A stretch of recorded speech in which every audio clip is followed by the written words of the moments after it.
ఏపీలో పొత్తులపై బీజేపీ అధిష్టానం త్వరలో క్లారిటీ ఇవ్వనుంది. బీజేపీ, టీడీపీ, జనసేన పార్టీలు కలిసి పోటీ చేస్తాయా లేదా అన్నది 1-2 రోజుల్లో తేలిపోనుంది.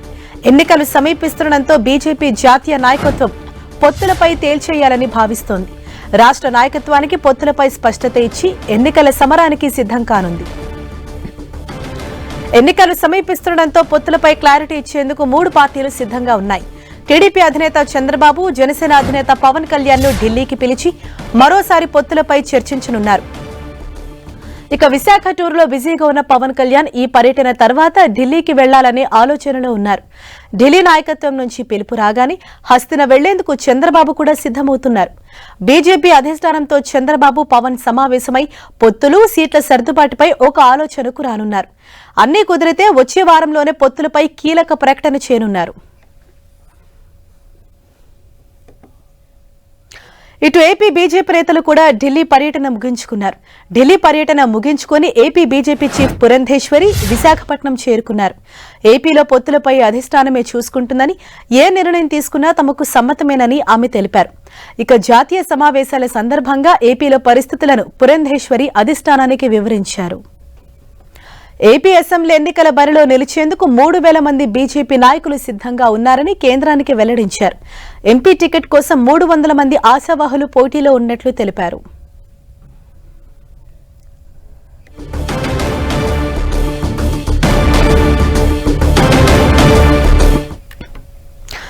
ఇదే విషయానికి సంబంధించి మరింత సమాచారంతో మా ఢిల్లీ ప్రతినిధి గోపీకృష్ణ మనకు అందుబాటులో ఉన్నారు.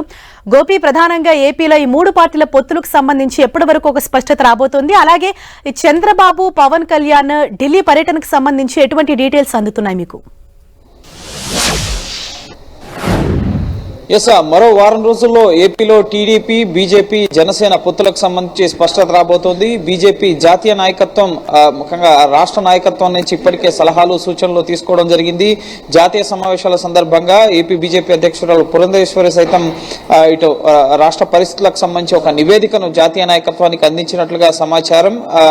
ముఖ్యంగా కేంద్ర నాయకత్వం ఎటువంటి నిర్ణయం తీసుకున్నా కూడా మాకు సమ్మతమే, ఇటు ఒంటరిగా పోటీ చేయడానికి సిద్ధంగానే ఉన్నాం, అలాగే పొత్తులతో ముందుకెళ్లడానికి సిద్ధంగానే ఉన్నాం అన్న అంశాన్ని సుచాయిగా అధిష్టానానికి తెలియపరిచినట్లుగా తెలుస్తుంది. ఏ నిర్ణయం అయినా సరే మీకే వదిలేస్తున్నాం, జాతీయ నాయకత్వం ఎటువంటి నిర్ణయం తీసుకున్నా అందుకు మేము సన్నద్ధంగా ఉన్నాం అన్న విషయాన్ని అయితే జాతీయ నాయకత్వానికి రాష్ట్ర నాయకత్వం స్పష్టం చేయడం జరిగింది. జాతీయ సమావేశాల సందర్భంగా 270 మంది నాయకులు ఢిల్లీ రావడం జరిగింది. సో జాతీయ సమావేశాల్లో వికసిత భారత్ అంశం పైన పురంధరేశ్వరి కూడా ఇటు మాట్లాడడం జరిగింది. అలాగే ఇటు కొన్ని కీలకమైన సమావేశాలు కూడా నిన్న మధ్యాహ్నం 2 గంటల తర్వాత ప్రధాని ముగింపు ప్రసంగం తర్వాత ఇటు చర్చలు జరిగాయి. ముఖ్యంగా పార్టీ సంస్థాగత కార్యదర్శులు, అలాగే ప్రధాన కార్యదర్శులు, అలాగే వివిధ మోర్చాలకు సంబంధించిన నాయకులతో పాటుగా ఎన్డీఏ బలోపేతానికి సంబంధించిన అంశం పైన కూడా కొన్ని కీలక సూచనలు జాతీయ నాయకత్వానికి వచ్చినట్లుగా తెలుస్తోంది. అందులో భాగంగానే దక్షిణాది రాష్ట్రాల్లో ముఖ్యంగా ఎన్డీఏని విస్తృతపరచుకోవాలన్న ఆలోచనలో కూడా బీజేపీ ఉన్నట్లుగా తెలుస్తుంది. ప్రధాని మోడీ ప్రసంగంలో కూడా దక్షిణాది నుంచి ఈసారి బీజేపీకి, ఎన్డీఏ కూటమికి అధిక శాతం సీట్లు వచ్చే అవకాశాలు కనిపిస్తున్నాయి. ఇటీవల రామ మందిర ప్రాణ ప్రతిష్ఠ సందర్భంగా అనుష్ఠాన దీక్ష చేపట్టడం జరిగింది ఇటు ప్రధాని మోడీ. ఆ సందర్భంగా తమిళనాడులో కీలకంగా 2-3 రోజుల పాటు పర్యటించడం జరిగింది. సో దక్షిణాది రాష్ట్రాల్లో కూడా ఆయన పర్యటించారు. సో ఈ సందర్భంగా ఆయనకు వచ్చిన ఆదరణను చూసి సో ఖచ్చితంగా ఈసారి బీజేపీకి అధిక స్థానాలు, ఎన్డీఏ కూటమికి అధిక స్థానాలు వచ్చే అవకాశం అని చెప్పి ఆయన నిన్న బీజేపీ జాతీయ సమావేశాల్లో మాట్లాడడం జరిగింది. సో ఖచ్చితంగా దక్షిణాది నుంచి ఎక్కువ స్థానాలని బీజేపీ ఈసారి ఆశిస్తోంది. 370 స్థానాలు టార్గెట్ గా పెట్టుకున్నారు. ఎన్డీఏ కూటమితో కలిపి 400 స్థానాలు టార్గెట్ గా పెట్టుకున్నారు. కాబట్టి సో ఖచ్చితంగా దక్షిణాది రాష్ట్రాల్లో పొత్తులకు దూరమైన వారు, ముఖ్యంగా ఎన్డీఏకి దూరమైన వారు, ఇటు టీడీపీ కానీ, ఏఐడిఎంకే కానీ, సో వారు మళ్ళీ ఇటు ఎన్డీఏలోకి వచ్చే దిశగా ఆలోచన చేస్తున్నట్లుగా తెలుస్తుంది. ఇప్పటికే కర్ణాటక నుంచి జేడీఎస్ లోక్సభ ఎన్నికల్లో ఇటు బీజేపీతో కలిసి ముందుకెళ్లబోతున్నారు. కాబట్టి సో ఖచ్చితంగా ఏపీలో కూడా, అలాగే తమిళనాడులో కూడా మళ్ళీ ఎన్డీఏ కూటమి మరింత బలోపేతం అయ్యే దిశగా ముఖ్యంగా బీజేపీ కార్యాచరణ చేస్తుంది. అందులో భాగంగానే ఏపీ పొత్తులకు సంబంధించి మరో వారం రోజుల్లో స్పష్టత రాబోతోంది.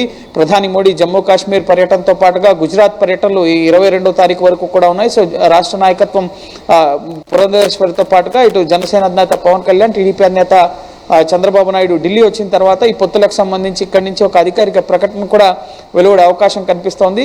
ఈలోపు ముఖ్యంగా పార్టీని సంస్థాగతంగా బలోపేతం చేయడం పైన మేము దృష్టి సారించామన్న విషయాన్ని అయితే పురంధరేశ్వరి జాతీయ సమావేశాల సందర్భంగా అధిష్టానానికి తెలియపరచడం జరిగింది. సో ఖచ్చితంగా సీట్ల సర్దుబాటుకు సంబంధించి కూడా త్వరగా నిర్ణయం తీసుకోవాలి.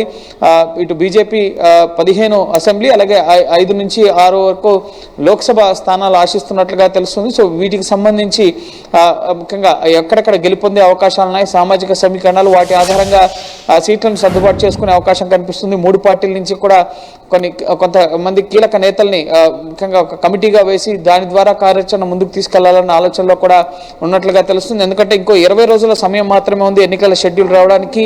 మార్చి 2వ వారం లోపు ముఖ్యంగా షెడ్యూల్ రాబోతుంది కాబట్టి సో షెడ్యూల్ వచ్చే లోపే ఈ పొత్తులకు సంబంధించిన అంశాన్ని తెలిచేస్తే కనుక సీట్లను ముఖ్యంగా కేటాయింపు అలాగే ఎన్నికల ప్రచారాలు, మేనిఫెస్టోలు వీటన్నిటిని కూడా ప్రజల్లోకి తీసుకెళ్లే అవకాశం ఉంటుంది. అలాగే ఇటు పొత్తులకు సంబంధించి నిర్ణయం తీసుకుంటే కనుక ఒక విన్నింగ్ కాంబినేషన్ అనేది 2014లో ఏ విధంగా అయితే టీడీపీ, జనసేన, బీజేపీ కలిసి పోటీ చేసి విజయం సాధించాయో సో ఖచ్చితంగా అది ఆ మెసేజ్ అనేది ప్రజల్లోకి వెళ్తుంది అన్న భావనలో కూడా బీజేపీ అలాగే ఈ 3 పార్టీలు కూడా ఉన్నాయి, బీజేపీ, టీడీపీ, జనసేన. సో ఖచ్చితంగా ఆ దిశగా త్వరగా ప్రకటన చేసే ఆలోచనలో కూడా ఉన్నాయి. అయితే సీట్ల సర్దుబాటుకు సంబంధించి అంతేకాకుండా ఇటు నిన్న జాతీయ సమావేశాల్లో పొత్తులకు సంబంధించి ఎటువంటి చర్చ జరగకపోయినప్పటికీ కూడా జాతీయ స్థాయిలో బీజేపీతో పాటుగా ఎన్డీఏ పక్షాలను కలుపుకుంటే కనుక ఖచ్చితంగా దేశ ప్రయోజనాలను మరింత ముమ్మరంగా ముఖ్యంగా ముందుకు తీసుకెళ్లగలం. అభివృద్ధి చెందిన దేశంగా వికసిత భారత్లో ఎన్డీఏ పాత్ర కూడా కీలకంగా ఉంటుంది అన్న ఒక చర్చ అయితే జరిగింది. కానీ పొత్తులకు సంబంధించి జాతీయ సమావేశాల్లో ఎటువంటి చర్చ జరగలేదు. సో ఈ నేపథ్యంలో త్వరితగతిన ఎన్డీఏ బలోపేతానికి సంబంధించిన అంశాలపైన కూడా నిర్ణయం తీసుకోవాలని చెప్పి బీజేపీ అధిష్టానం భావిస్తుంది. అందులో భాగంగానే ఒక్కో రాష్ట్రం పైన వరుసగా దృష్టి సారిస్తుంది. సో త్వరలోనే దక్షిణాది రాష్ట్రాలపైన కూడా తమిళనాడు, ఏపీ ఈ రాష్ట్రాలపైన కూడా దృష్టి సారించి పొత్తులకు సంబంధించి ఒక స్పష్టత ఢిల్లీ వేదికగా ఇవ్వబోతోంది. Thank you Gopi.